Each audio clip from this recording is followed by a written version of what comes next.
All right, so this video is going to focus a little bit on the news media and sort of where people get their news from and how this has changed in the last bunch of years.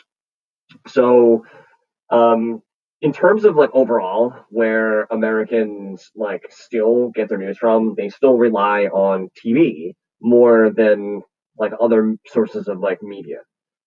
However, you can see that like that's a decline just over the last couple of years. And then obviously you would expect that like things like social media news websites are increasing. And what used to be sort of the most prominent source of news, which were newspapers, you can see just in daily circulation of U.S. newspapers from like 1940, and this only goes to 2010. It's gotten less and less people are like actually reading newspapers.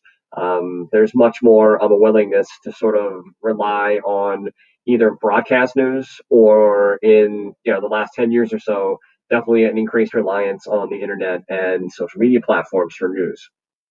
And this is very much a generational thing too. You can see that where sort of people get their news from often can be determined by sort of like your age.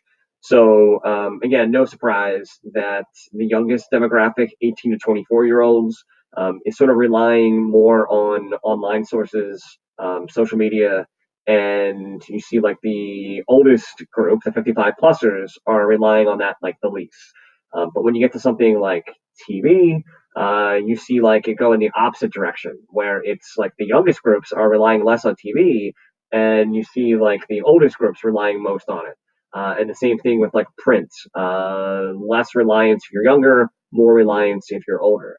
So it's interesting to see sort of how almost you know each source of media, there's a direct correlation to like age and your willingness to consume sort of that source of media.